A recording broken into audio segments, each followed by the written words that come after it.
Well, good morning. Thank you so much for being here. I'm really excited to be able to share with you all today. In the spirit of full disclosure, I need to issue a few disclaimers right up front, okay? So first disclaimer, I am not a perfect person. I am not a perfect mom, but this is my very perfect family. And I thought you should get to see them. We are not actually perfect either. But we do have some pretty good days. This was a trip that we got to take recently to finally go see the Angels play because, hey, we are past that COVID thing, right? Or at least parts of it. Anyway, I wanted to briefly introduce you to my family so that you can have some understanding of kind of where I'm coming from as a mom, right? So my husband, Josh, and I met while I was in college, and we were married shortly after I graduated from college. So we will have been married 19 years coming up this July. So kudos to him for being an awesome part of Team Eisen family. And then we have 5 kids. So my oldest son, Andrew, is 16. He's a sophomore in high school. Then I've got Jamari, who's 12, and he is in 7th grade. He's operating one of our cameras back there. So eChurch, you're welcome. Jamari is doing a great job today. Then I've got 2 daughters, Tony and Ella. They are both 10, and my daughter Elizabeth is going to be 9 next month. You should also know that Elizabeth was the child who did not want me to introduce her at all. In fact, she asked if I could X her out of this picture, but this is her right here, front and center. And you should all go say hi to her by name. It won't creep her out at all. So definitely go for it. So this is our family. And as you look at this picture of my family, some of you immediately, without even noticing kind of why, you start to have some questions about our family maybe, right? Like, for example, many of you right now are asking yourselves, is Audrey actually shorter than all of the people in her family? And the answer my children will tell you is almost. Like, they are all growing, I am not. This is definitely working out to their advantage. But you may also notice that our family is blessed by different skin colors. My children are brown and black, and they don't look a whole lot like me, at least the youngest 4. And so I wanted to share with you that a really special part of our family's journey has been a blessing through foster care and adoption. And so when my oldest son, Andrew, was about 3 years old, he started praying as part of our sort of daily, nightly prayers. He would be praying for siblings.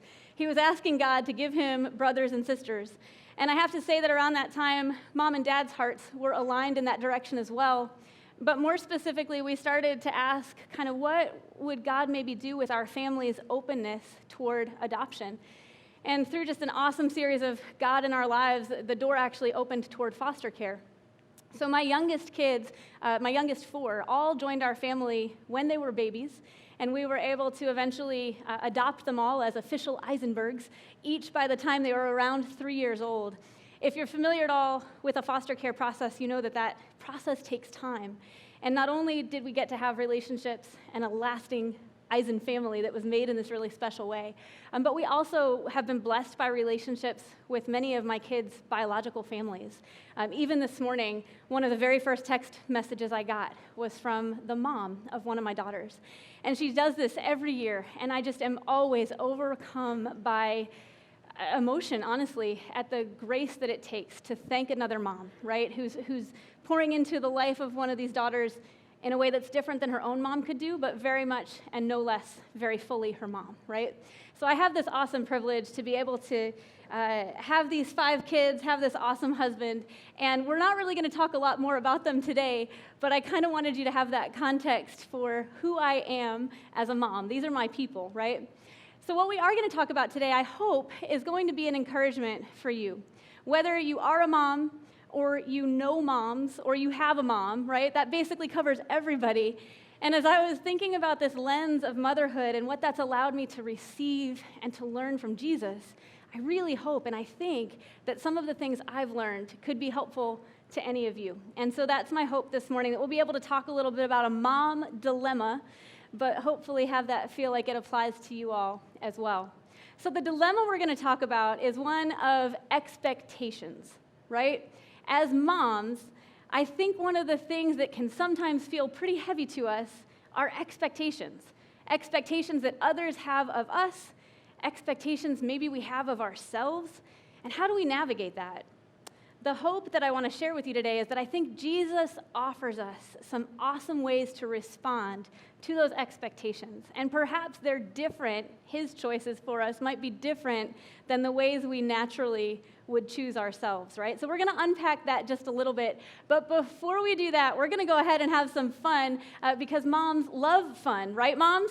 Yes? All right. Yes, we love fun. So we're going to play an IHC original Mother's Day game called Ask a Mom. My very own husband, Josh Eisenberg, is going to come on up and host that. We've got some special contestants for you to meet here in just a second. Let's give a warm welcome, a round of applause, some clap emojis on eChurch. Go ahead and let's welcome this awesome game, Ask a Mom. Good morning, IHC. How are we? Good to see you all here this morning. I love that 10 a.m. energy. No offense to the 8 a.m. They're tired. So, we are going to play the official IHC game. Say it with me. Ask a Mom. The original title was Mom, I Have a Question. Please don't be mad at me. We'd like to invite our guests up. We have some special guests. I would like to invite our first set of contestants, our Greg Brown's own wife, Summer Brown, and their son, Kodiak. Bring it up for them. Woo! Woo! Yes! That's the competitive spirit we're looking for. And then also, a special guest for all of us today. The woman who brought you Josh Crane. Mrs. Betty Crane!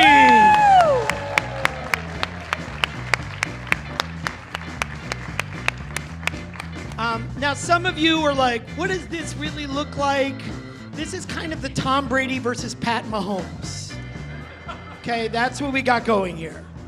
Okay, crafty, successful veteran, up-and-coming star. That's the rival we've built, okay? So the way this game is going to work is this. We're going to put a question on the board. The question is going to be for the moms. They are going to give their best answer to their children.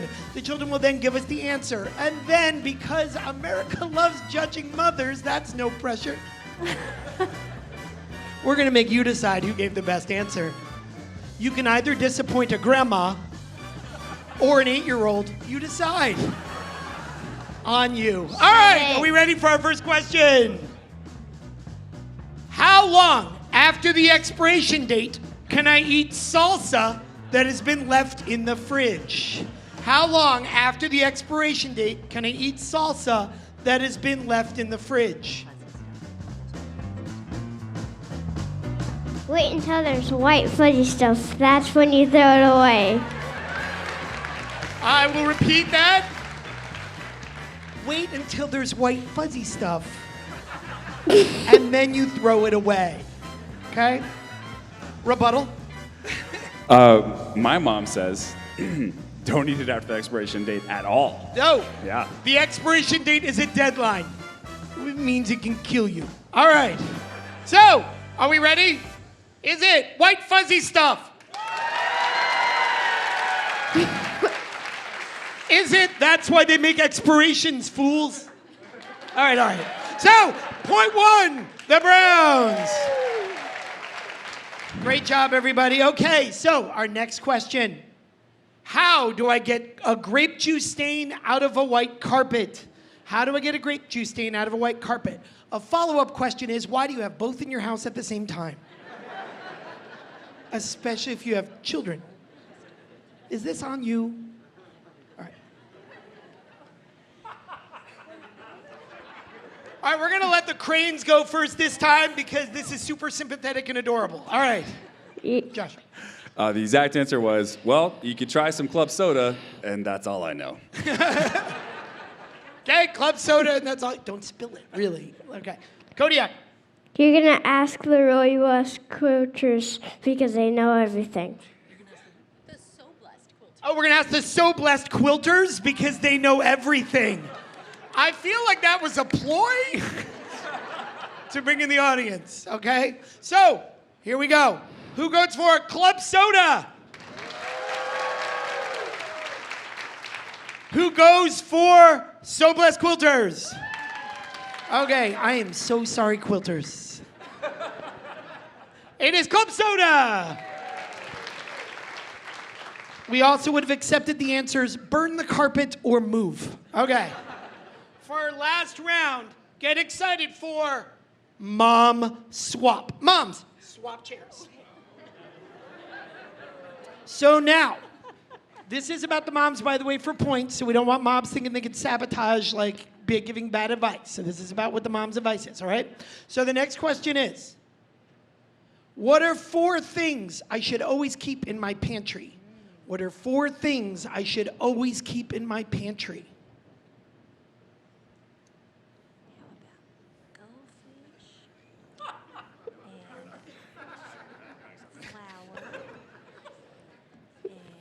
Four things I should keep in my pantry. You have 4? Up to 4 things you can keep in your pantry. Up to 4 things you can keep in your pantry.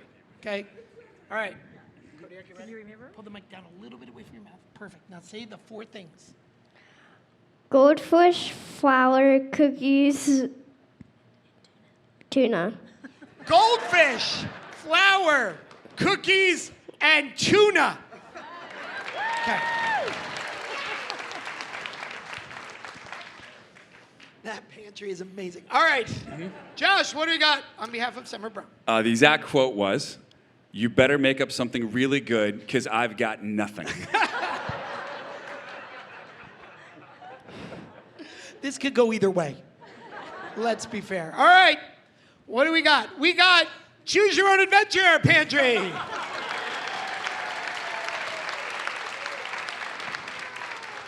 We got DoorDash Pantry. Okay. Buy a hair, and there were some people who were super excited about the fact of, like, DoorDash, great, all the time. We're gonna go with Choose Your Own Adventure Pantry.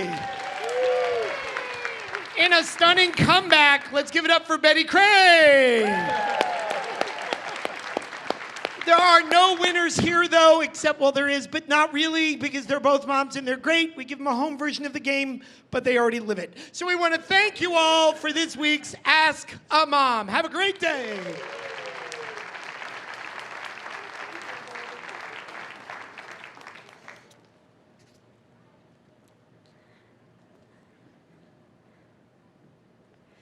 So clearly, the fun of Ask a Mom just gives us this awesome, fun example, right, of one of the dilemmas that I think we face as moms, and that's that moms are expected to know everything. Am I right? Yes, right? Okay, so moms, we gotta know how long past the due date or the expiration date can we eat the salsa? We gotta know how to do that calculus problem. Oh my goodness, Common Core math.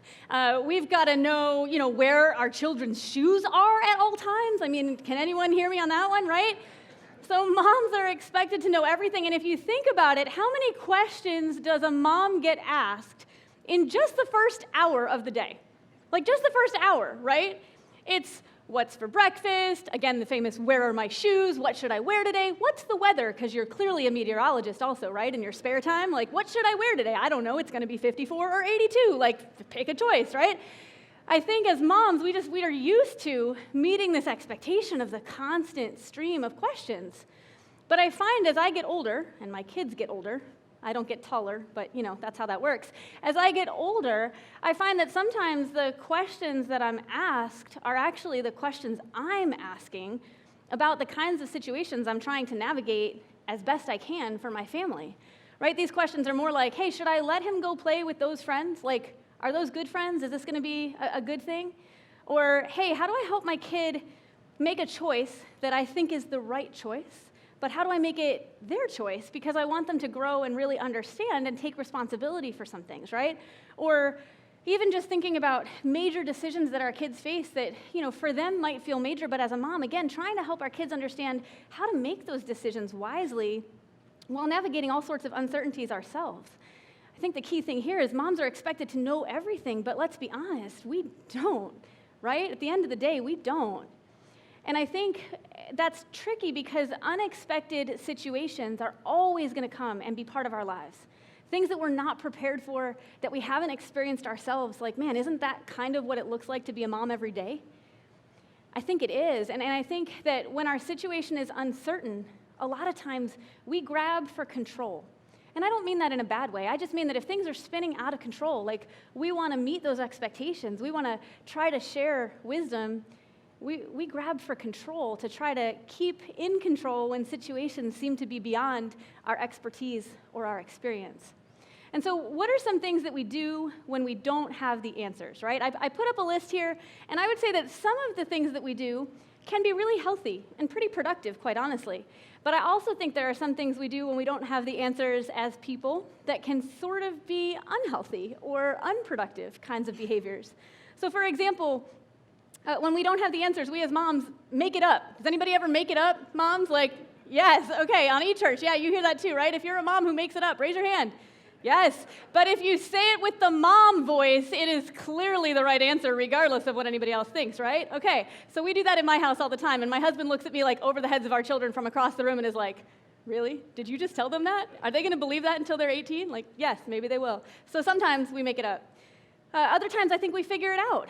Moms are really good at figuring it out, right? We can do that a lot of different ways too. We can get trusted input from friends or from our own mom or whatever that might look like, right? We can Google it. That's amazing. There are medical answers all over the place for what is going on with my child, right? So I think that getting input is another thing that we can do that sometimes can be pretty healthy or productive. And this one totally makes the list, right? We pray. Sometimes when we don't know the answers, the best thing we can do is simply pray, and in that action, attempt to be turning it over to God, right? To be able to get some wisdom, some insight, some comfort or reassurance for ourselves as we try to help whoever it is we're navigating that question or situation for. But then what are some of the other things that we do, right? I can find myself in all of these. I think probably some of you can too. We worry, right? We obsess with distractions. We can't solve that problem, but we can do these other 10 things, right? And so that takes our distraction right over here. Instead of maybe paying attention to the most troublesome piece, we often end up finding ourselves just obsessing over other distractions. Or even our favorite nowadays, right? We can doom scroll. You can kill entire hours on social media doing absolutely nothing except looking at whatever anyone else is doing, right? Like, what's even the point of that? But I don't know, if you've ever found yourself doom scrolling, you may have asked yourself that question. So let's go ahead and get personal for just a second. What do I do when I don't have the answers? Well, first of all of those things sometimes, but also, I stress bake. I stress bake, and if you don't know what stress baking is, I'll define it for you really quickly. It means that I bake when I should be doing something else, like, say, sleeping, or helping a kid with their homework, or doing some laundry, or whatever else that it might be that's kind of on that ticking to-do list. But instead of taking the action step to do those things, I find myself deciding at 10 o'clock at night that it would be a great time to try a new recipe, because why not? And I'll bake it, and I'll double the recipe, because it would be even more fun if I made twice as many of that new thing, and if it involves chocolate, all the better. And at the end of the exercise, I feel a little less stressed. I have done something productive, right? This is a coping thing, and I'll just be super honest. Like, I love to bake anyway, but I've found that if I'm honest, stress baking takes some of that uncertainty away, and it replaces that uncertainty with a recipe and directions and like an actual tangible product as the outcome that I can feel really great about, right? So I thought this was just me. Well, not quite just me, because I know there are some of you out there that are also stress bakers. But I read an interesting article in the LA Times recently that followed the journey of a San Francisco therapist who, during COVID, had been inundated with all sorts of client situations that were really taxing to her. And one of the things she identified that she did as a specific kind of way of coping through the pandemic was stress baking. And I loved the way she explained it. She explained it by saying, it's like putting my oxygen mask on to help myself before I can help others. So I just loved that, and it really resonated with me in the sense that, like, when I stress bake, it's not actually about the cookies. It's about some self-care, right? And again, whether that's productive or unproductive, I think the thing here is when our situation is uncertain, we do something, right? We tend to go in some direction trying to identify some certainty. And I think in all of that, what I'd love to encourage you with today is that when our situation is uncertain, Jesus asks us for surrender.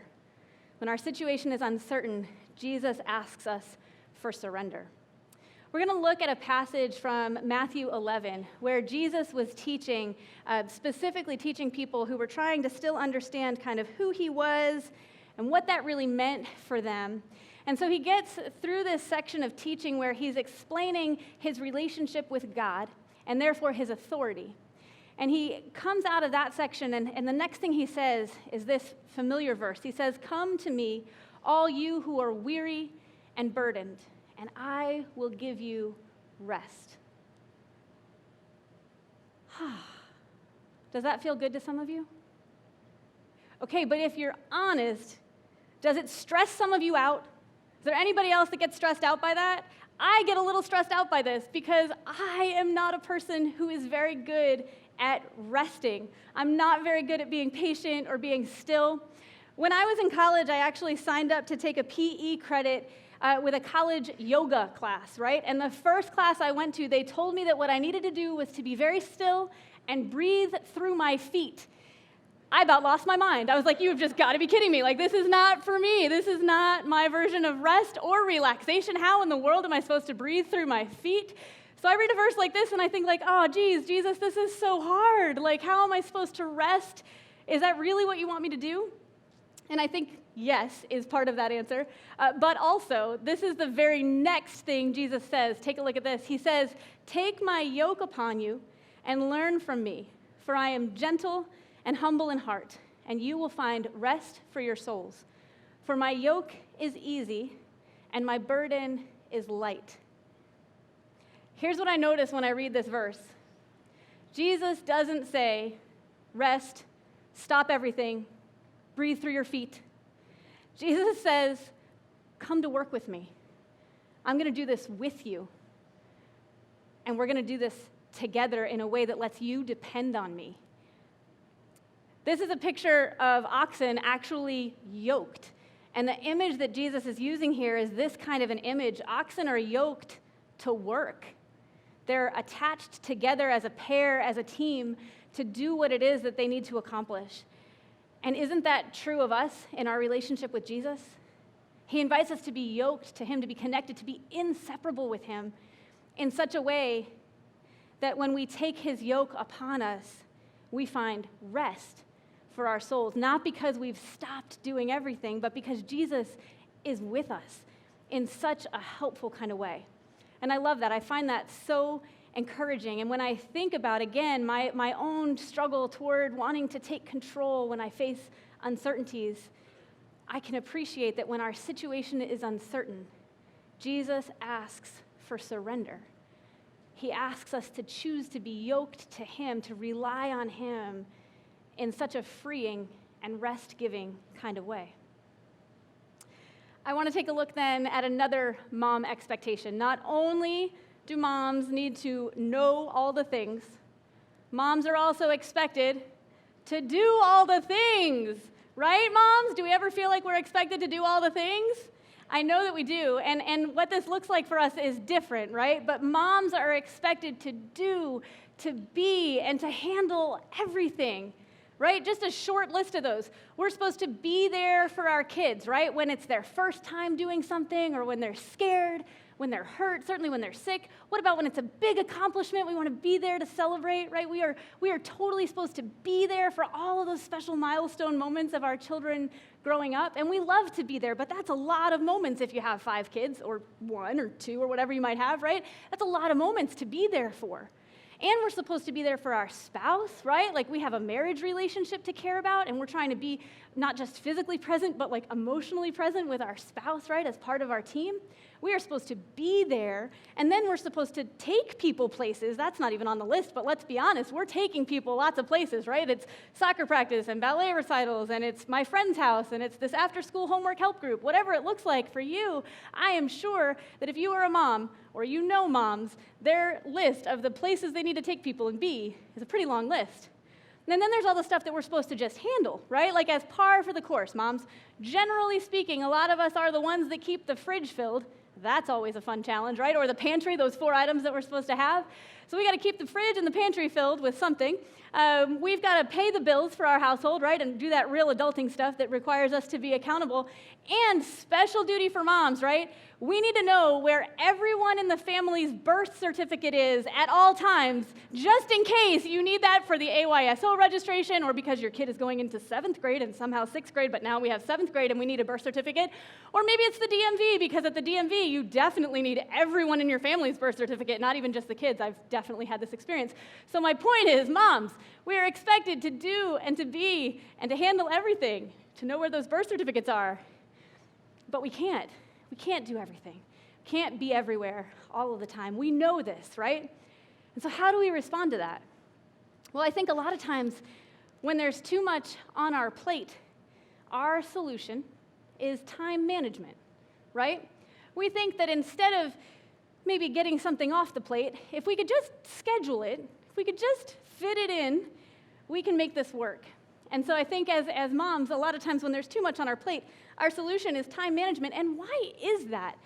There's a lot, I think, in terms of the whole industry that is dedicated to helping us solve the problem of busyness. Let's take a look at a couple of examples. So first, there's this planner, actual cover of an actual planner that says, do more of what makes you happy. Okay, on its face, that could sound great, but who's so assured that doing more is what's going to make us happy, even if it's of the things that make us happy? Like the idea that there's a planner that's supposed to help us do more, I think is super indicative of how we as a society approach both this problem and its solutions, right? Here's another favorite I found. There are 165 plus printables to organize your entire life. Yes, ladies and gentlemen, 165 printables will somehow magically help you organize your entire life. Is that even possible? And why 165? And why didn't they stop at 164? I don't know, but 165 promises it will help us organize our entire life. Or this last one, which basically just makes me laugh because this last one says, I'm only pretending to be organized. It's another actual planner cover, right? And that might be more realistic for some of us. I'm only pretending to be organized. But we would buy a planner that says on its cover that we're faking it. That's amazing to me, right? We're gonna buy a planner that says, I'm only pretending to be organized. So again, I ask, what is the allure of busyness? What are we afraid of? What's the thing behind the thing that keeps us trying to meet those expectations of being and doing and all of the things? Found this great quote that I want to share with you by an author who wrote this for the New York Times a number of years ago, and I just think he really nailed this thing behind the thing. What are we so afraid of? Why does busyness keep us feeling trapped? He writes this: busyness serves as a kind of existential reassurance, a hedge against emptiness. Obviously, your life cannot possibly be silly or trivial or meaningless if you're so busy, completely booked, in demand every hour of the day. In other words, I think sometimes we're struggling with the sense of how am I important? How is what I'm doing even mattering? And sometimes we find ourselves, I think, stuck in the trap of busyness, because busyness we somehow think means that it's the counter to being not meaningful or not significant. And I would just want to remind you that busyness is neither inherently meaningful nor productive. And even more importantly than that, busyness is a choice. You are as busy as you want to be. No more, no less. Carey Nieuwhof, one of my favorite authors in Christian leadership, wrote this recently, literally within the past week as I was pulling together some material for this message, and this just really hit me, because busyness is a choice. We can choose a lot of things about our life. We can choose to buy that day planner and to try to schedule all the things, but again, are we managing the expectations, or are we just trying to make everything fit? That's hard. I think when we're stretched in a million directions, Jesus challenges us to prioritize. Jesus gives us hope by giving us the opportunity to make some choices. We're going to look at another set of scripture here that I think lends itself well to understanding how Jesus invites us to think about priorities and choices. So in Luke chapter 10, there's a familiar story that many of us know called the story of the Good Samaritan, the parable of the Good Samaritan. And the way this story unfolds, Jesus is questioned by an expert in the law, and he responds by sharing this story. The question, of course, being kind of how does one be a good neighbor, right? And what Jesus tells the story of is a man who is robbed and beaten. He's left at the side of the road for dead, right? And then a couple of people pass him by, a priest and a Levite pass him by. And eventually a good Samaritan, another traveler, comes along and is the one to actually care for this man, to care for his wounds, to take pity on him, to bring him to a place of safety and to try to provide some stability, some nourishment, right, in the inn that he brings him to. And so I love that because I think as we think through that story, the Good Samaritan, in fact, in many ways, is playing a mom role, right? Like he's doing all the things for this man on the side of the road. All of a sudden, the Good Samaritan is there, and he's like, okay, what do you need? We got to get medicine. We got to get you some food. We got to get you to a safe place. Like he's playing that role of like, let's do all the things. And here's what Jesus says at the end of that story. He asks the person who'd questioned him, this expert in the law, he says, which of these three, the priest, the Levite, or the Samaritan, which of these three do you think was a neighbor to the man who fell into the hands of robbers? And the expert in the law replied, the one who had mercy on him. And Jesus told him, go and do likewise. Go do all the things. Do what the Samaritan did, right? That's a key takeaway here. But let's keep going. In the next verse, this is where Jesus takes it next. He takes us to a familiar scene. Again, many of you will have read this, the home of Mary and Martha. As Jesus and his disciples were on their way, he came to a village where a woman named Martha opened her home to him. She had a sister called Mary who sat at the Lord's feet, listening to what he said. But Martha was distracted by all the preparations that had to be made. She was stress baking and stress cleaning and stress all the things, right? Martha was stressed. She came to him, to Jesus, and asked, Lord, don't you care that my sister has left me to do the work by myself? Tell her to help me. In other words, give her some of that, do likewise pep talk, Jesus. Like we just heard it, right? Like I need her to come and do likewise. That's what Martha is hoping Jesus will say. But he doesn't. Jesus instead says, Martha, Martha, the Lord answered, you are worried and upset about many things, but only one thing is needed. Mary has chosen what is better, and it will not be taken away from her. Mary has chosen what is better. She is sitting at the feet of Jesus, and she is listening. Jesus seems to be saying in this story, stop doing, stop worrying, and just be with me. Okay, so which one is it? Like, do we need to go and do likewise all the things? Or do we need to stop doing and be with Jesus? Well, let's remember, when we're stretched in a million directions, Jesus challenges us to prioritize. I don't think the answer to the question, should we do this or that, is an either-or question. Jesus invites us to do both. But we need to prioritize, right? Our relationship with him is going to fill us up in such a way that it allows us to care for and to serve and to love well the others that he's put in our life, whether that's our family or the neighbors or whatever that might look like. Jesus isn't actually asking us to do one or the other. He's encouraging us, though, to prioritize and to put him first in order that we can do much of that other doing that we're trying to, right? I think it's fascinating, too, that at the very beginning of this story, before Jesus launches into the explanation that he gives the expert in the law, the very beginning of the story, the expert in the law asks basically kind of a gotcha question, right? He says, what must I do to inherit the kingdom of heaven or to inherit eternal life? And Jesus basically turns it around and says, well, what do you think you should do? And the expert says, love the Lord your God with all your heart and with all your soul and with all your strength and with all your mind, and love your neighbors as yourself. And Jesus basically says, yep. And the expert in the law says, how am I supposed to do that exactly? Like, how am I supposed to make all of those alls fit into my life? Where do I get the day planner for that? Is probably what he's asking. How do I do all of that? What are you asking me here? And I think, again, just to look at it, Jesus is asking us for total devotion to him. But he's allowing us to see that when we prioritize him, we can also have the strength and the mental capacity even to prioritize others, to make those choices.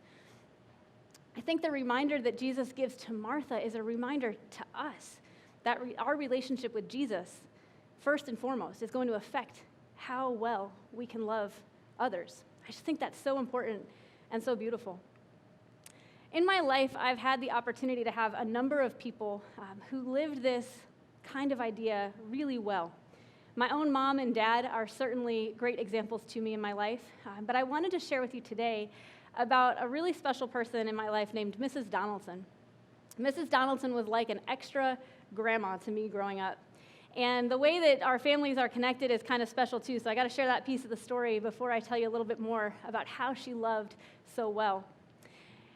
When my dad was about 10 years old, his mom died suddenly, and so he was the youngest of 3 brothers. My dad's best friend at that time in elementary school was a boy by the name of Alec Donaldson.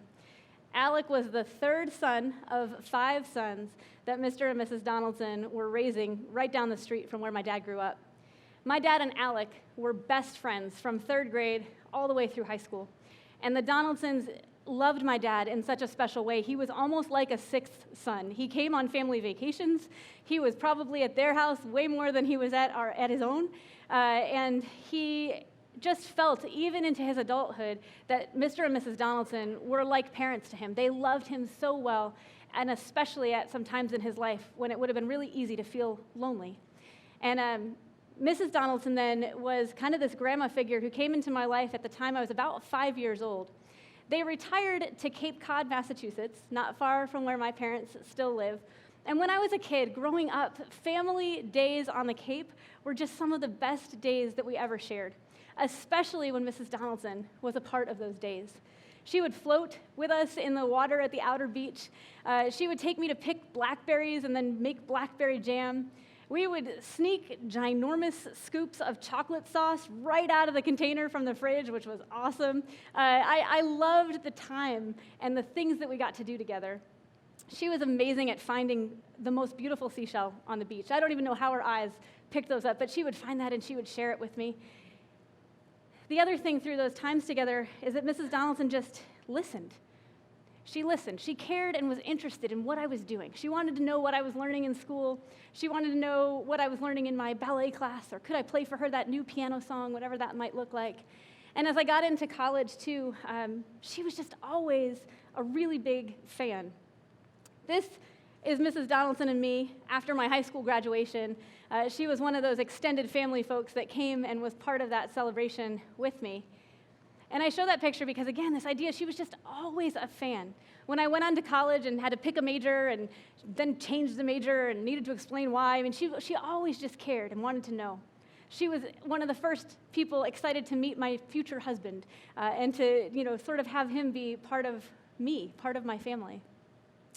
When I got to bring my own kids to visit Mr. and Mrs. Donaldson took that same interest in an intense way with my kids. She would get down low because they were, 2 or 3 years old, and she would listen intently to exactly what they were saying, and then she would sort of stand up and say to the whole room full of adults, whatever was there, like, "Oh, he's a genius! I can't believe he said something about the fact that the flower was pink," or whatever it was, right? Like, it was so affirming to hear someone who was one of my biggest fans be a big fan of my kids too. It was just a beautiful thing. Later in her life, Mrs. Donaldson, Later in her life, Mrs. Donaldson had Alzheimer's, and she, nonetheless, just never lost her ability to kind of be in the moment and to be truly with people, understanding or appreciating whatever beauty was unfolding, right? And she, at one point in time, I was visiting with her, one of our last visits, and her Alzheimer's had progressed to the point where it was difficult for her to even really understand exactly who I was and kind of how those pieces all fit together. But we had navigated through some of that, and I went on to share about my 5 kids and some stuff that they were up to. And I said something about, and our 5 kids, whatever, blah, blah, blah. And she immediately said, 5 kids? I don't know how you do it. And guys, I just have to tell you, at that moment, I felt so much appreciation for her because she is an amazing woman who raised 5 kids of her own, plus had love to spare for my dad, and love to spare and to pour out over all sorts of grandchildren and not real grandchildren through all of her life. And for her to turn to me and ask me, how do I do it for raising 5 kids? I don't even know how I do it most of the time, right? And I didn't know quite how she did it, but my goodness, I hope for you that you have a Mrs. Donaldson somewhere in your life, that you've got someone who is your biggest fan, that reminds you that what you're doing as a mom or a dad or whatever you might be walking through as a person, I hope you have someone who reminds you that you're amazing and that you matter, and that their outpouring of that love for you just lets you see a little glimpse of the fact that Jesus thinks that about you too, like to infinity, right? Having her in my life was just so meaningful, and I think that the example of sharing time as a way that we prioritize people and what that means is just an awesome example. So what's the so what? Jesus invites us to surrender and to prioritize, but there has to be more, right? I'm a person that likes the why. Like, what's the why that Jesus would give me for, hey, you know, I'm going to invite you to surrender. I'm going to invite you to prioritize, but why? What's the purpose? And I love this version of purpose from Matthew chapter 5. I'm going to read to you from the Message paraphrase. Let me tell you why you are here. You're here to be light, bringing out the God colors in the world. If I make you light bearers, you don't think I'm going to hide you under a bucket, do you? I'm putting you on a light stand. Now that I've put you there on a hilltop, on a light stand, shine. Keep an open house. Be generous with your lives. By opening up to others, you'll prompt others to open up with God, this generous Father in heaven. Jesus invites us to shine. He tells us he's put us there, and now what we need to do is just open up to those around us so that they can see some of what God is inviting them to as well. This kind of idea of being open to others and being generous with our lives, I think leads us right to a word that makes me pretty uncomfortable. And that word would be vulnerability. I think Jesus is asking us to be vulnerable. And as a person, if there's one thing that's really hard for me, it's breathing through my feet. And if there's another thing that's pretty hard for me, it's being vulnerable. Because being vulnerable means being open and really honest with ourselves and with those around us. There's an author and a speaker named Brené Brown who I find very helpful, and she's written a number of books. One of them is called Dare to Lead. Here's what she says about vulnerability. Vulnerability isn't just the center of hard emotions, it's the core of all emotions. To feel is to be vulnerable. Vulnerability is the birthplace of love, belonging, and joy. Well, that sounds pretty great. But the skeptic in my brain starts immediately, yeah, but vulnerability is also like hurt or pain or disappointment, like, oh, do we really have to do vulnerability? And guys, I swear it's like she hears me say that and then she writes the next paragraph, right? Like here's the next thing she says. She says, to foreclose on vulnerability and our emotional life out of fear that the costs will be too high is to walk away from the very thing that gives purpose and meaning to living. I hear all your excuses, but to be vulnerable is to be real. And at the end of the day, we can be inundated with expectations. But like Jesus' best invitation for us is to be real. If you're familiar with the NIV version of this verse that I was just reading, it goes something like this: let your light shine before men, that they may see your good deeds and glorify our Father in heaven. Here's what that means for me. I bring glory to God by being authentic, vulnerable, capable, hilarious, just don't ask my family because they don't think I'm funny, intelligent, messy, stress baking till I surrender, me. I bring glory to God by being me. And here's the thing. You bring glory to God by being authentic, vulnerable, messy, doing it the very best you can. You. Jesus wants all of us, and he's offered to be there with us when we surrender to him. And he's giving us such amazing choices to prioritize him and the way we love others. And when we shine from the most authentic version of ourselves, we help others find life by following Jesus. When you shine, your life, moms, dads, when you shine, your life opens up opportunities for other people to know Jesus. I don't think there's a greater purpose for us than that, and really the best expectation that I want to meet. So I hope that that can be encouraging to you today. Will you go ahead and pray with me? Dear God, we thank you so much for this day. God, we thank you for Jesus, and we thank you for the way that he is not only our Lord and our teacher, but our friend. God, I just ask that you would give us the courage to live lives that are surrendered to you. God, give us the wisdom to prioritize all the things. God, give us a heart that just seeks to be open and vulnerable to you so that we can pour ourselves into the lives of others, God. And please just use that for your glory. God, we just humbly ask that you would fill our lives with your presence, with your power, and ultimately that our life would just be one of the things that can point someone else toward Jesus. We ask all of this in your Son's name. Amen.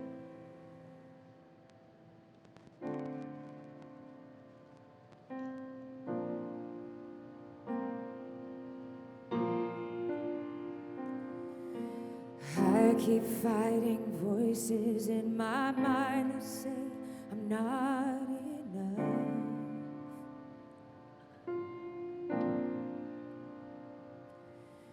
Every single lie that tells me I will never measure up.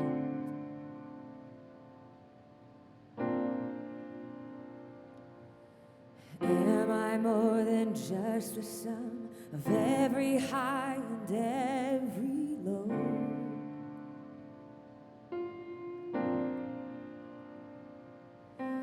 Remind me once again just who I am, because I need to know. Oh, you say I am loved when I can't feel a thing.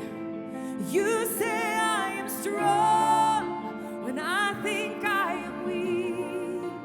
You say I am held when I am falling short.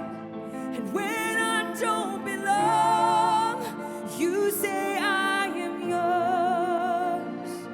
I believe what you say of me. I believe the only thing that matters now is everything you think of me.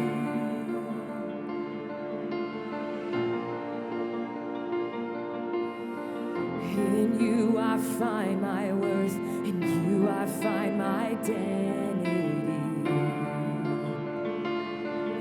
Oh, you say I am loved when I can't feel a thing.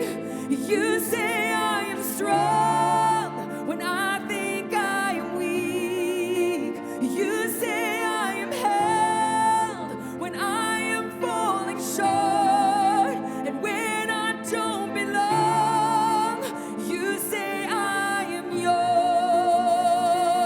I believe, yes, I believe what you say of me.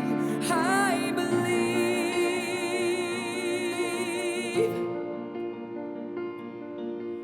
Taking all I have, and now I'm laying it at your feet.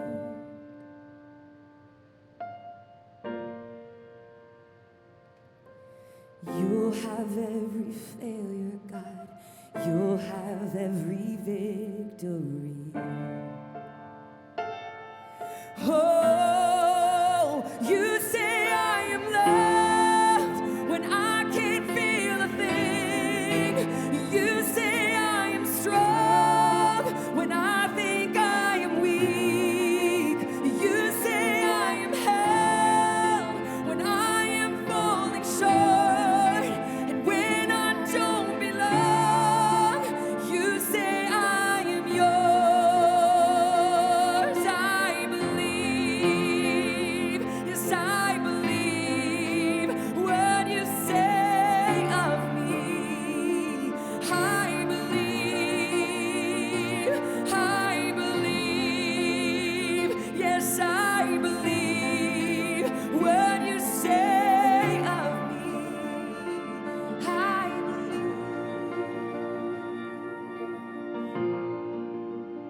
Moms,